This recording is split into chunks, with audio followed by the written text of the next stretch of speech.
could she handle Juan's advances? Juan was the nicest guy, in the world. He was all smiles, man. He was all smiles.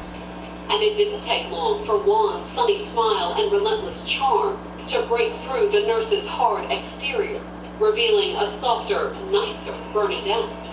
She was very flirty. They were very much alike. Bernadette and Juan, they loved to make light of a lot of situations. 5 months of flirting and joking later, they were dating. He would stay at her house. Juan loved her.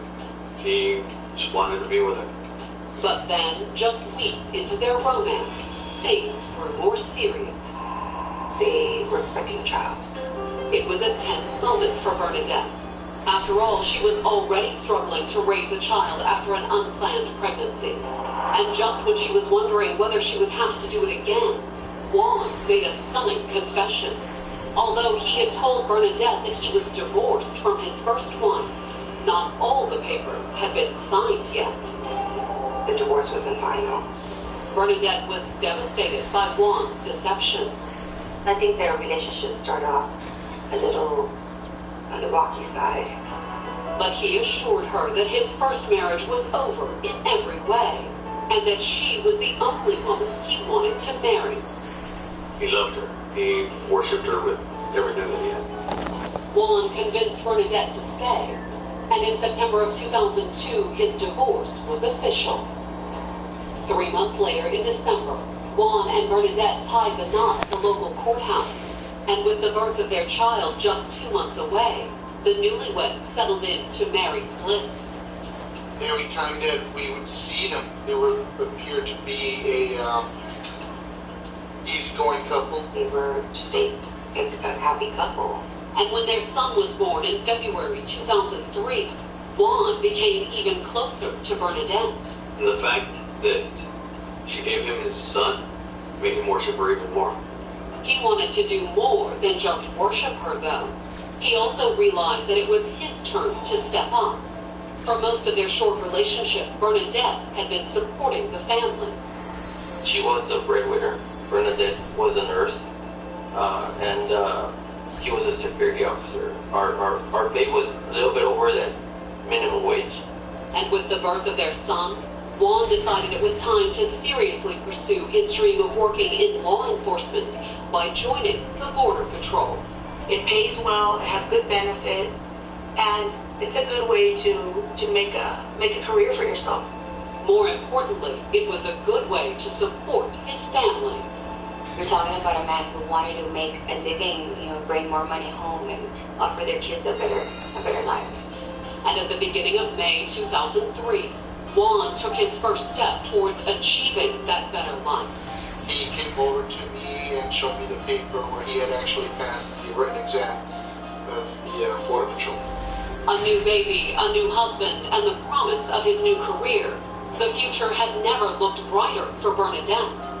But as it turned out, just days after Juan passed his Border Patrol exam, all the couple's hopes would be irrevocably shattered. Coming up, Bernadette tries to save her husband. She looked for an exit wound. But can she explain how barely 6 months into their marriage, he ended up bleeding on their living room floor? She writes about 4 pages of a statement.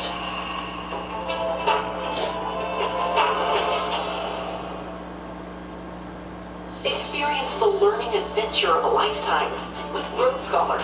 We do all the planning and take care of all the details. Meet like-minded people as you dive deeper into Italy's history and art and discover the beauty of this country beyond the tourist hotspots. Immerse yourself in the local culture with hands-on experiences that will stay with you long after your trip. Enroll now and experience Italy like never before. Get started at roadscholar.org/Italy24. I want to see something cool.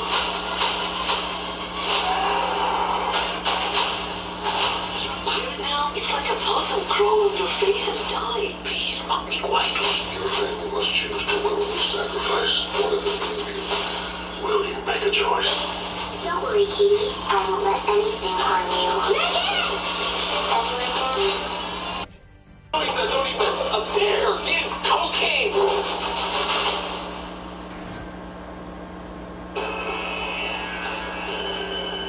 May 14, 2003.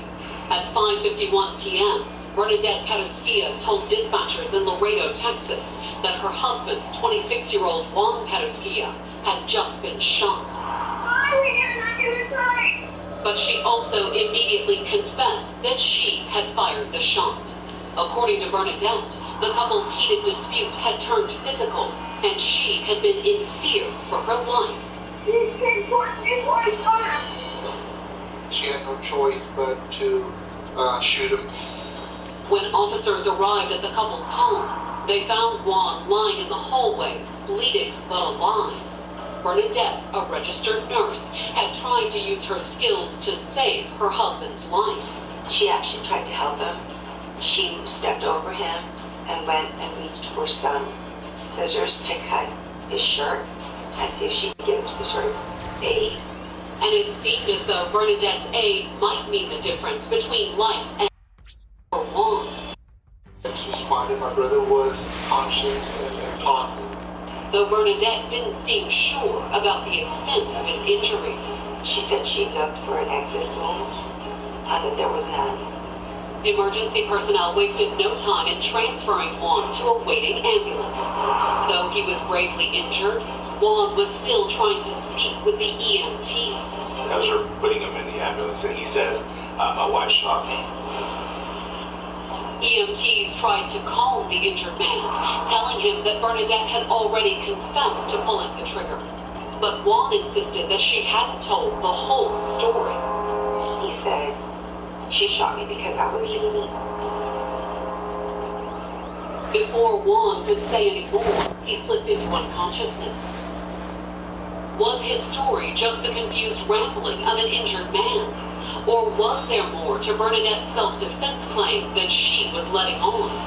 After Bernadette was checked by medical personnel, police asked her to accompany them to the station. The domestic violence investigators show up, and they said, look, we're still trying to figure out what happened. At the station, Bernadette agreed to tell her side of the story. They actually let her give a statement, and she writes about 4 pages of a statement, which is a pretty lengthy statement. In her written statement and her interview with the officers, Bernadette admitted that Juan's claims were true. She told the 2 officers that they were arguing because he was leaving. But she said that it wasn't that simple. According to Bernadette, the couple had been arguing frequently over the past week. She claimed that Juan had become consumed with the idea that Bernadette was seeing other men. There wasn't enough trust in that relationship. But even as the couple's fights had escalated, Bernadette said she and Juan, who had been married for barely 6 months, had tried to work things out. They had a baby together, so they stuck it out. But that day, Bernadette said the fighting had started again when she had come home from work and found Juan in their bedroom. He didn't have a duffel bag that he was packing. He said, I'm leaving. Bernadette said she had been devastated by her husband's announcement, especially just 3 months after the birth of their son. They've only been together for a year, and she was going to be a single parent. Once again, Bernadette was facing a life alone. She said she wanted an explanation. And she said that she wasn't willing to let him finish packing until he gave her that explanation. She was actually taking stuff out of that duffel bag. She threw his socks out. She didn't want him to leave. But to her dismay, Bernadette told police that nothing she could say seemed to convince her husband to stay. Oh, there's an argument. Some in this shit. Niggas nerve. Lord, just play. According to Bernadette, as their tempers rose during the back and forth, the fight had suddenly turned. You gotta wipe you out at one time. My brother tried to, assault her physically. Bernadette told police that her husband had shoved her down on the bed, but she had managed to break free and grab the phone. She could have called 911 on one if she was really that scared. But she didn't. While shocked by Juan's attack, Bernadette said she didn't want to escalate the situation by involving the police. Instead, she had called her mother-in-law. She decided to call his mother instead of calling 911 because the mother had the gift of calming him down. Bernadette said she had given the phone to Juan, and And while he spoke with his mother in another room, she had immediately taken steps to protect herself. She takes that opportunity to go gain access to the gun that they have in the home. She says she feels threatened and she grabs the gun, puts it in her waistband. Bernadette said that Juan appeared to have calmed down after talking to his mother. But after his sudden assault, Bernadette said she had decided it was best if her husband did leave. And resigned to the fact that he was leaving for good, Bernadette said she made one last request: Juan's wedding ring. She said, "You can leave, but give me the ring." Juan had agreed, according to Bernadette. He handed her the ring. And with that, Bernadette said she believed the fight and her marriage were over. Juan was leaving for good.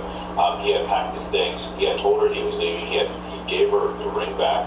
Bernadette told the police that she had turned and walked out of the bedroom, leaving Juan to pack. But when she got into the living room, she said her frustration over the situation had finally gotten the better of her, and she lashed out. She actually goes to an entertainment center and she knocks it down in anger. And made all sorts of noise. And as the CD rack crashed to the floor, Bernadette said she quickly realized that her fight with Juan was far from over. She said the knocking down of the entertainment centers were orders him out of the bedroom. He was coming at her. And Bernadette told police that this time, Juan was angrier than she had ever seen him before. She was afraid that he was going to grab her, throw her down, and she didn't know what was going to happen next.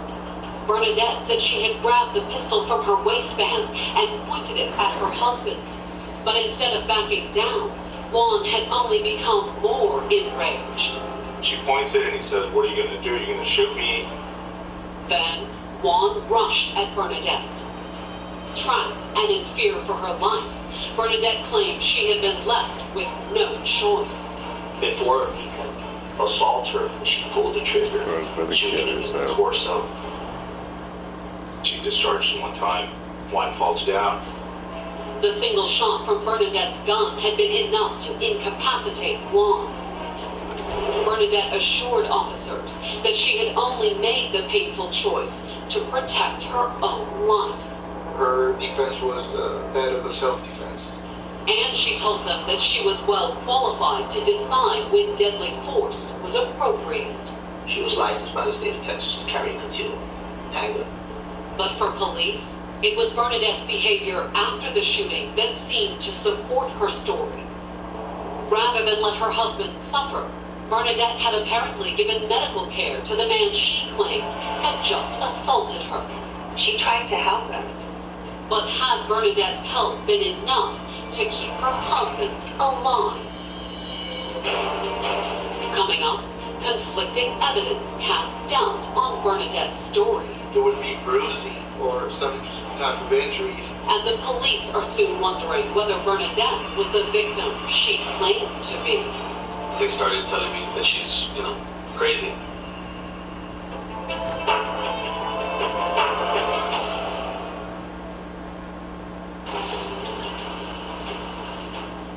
Yeah, probably shouldn't have taken that shortcut.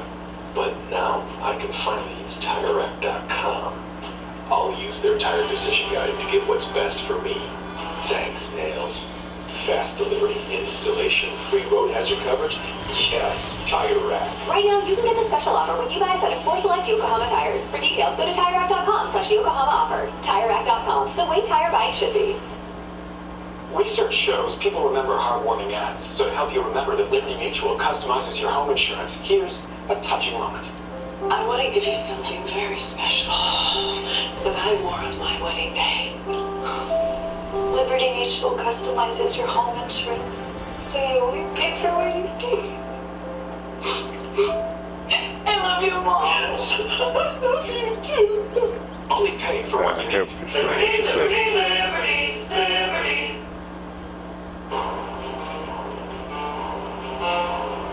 On May 14, 2003, Laredo, Texas police officers interviewed 31-year-old Bernadette Petoskia. After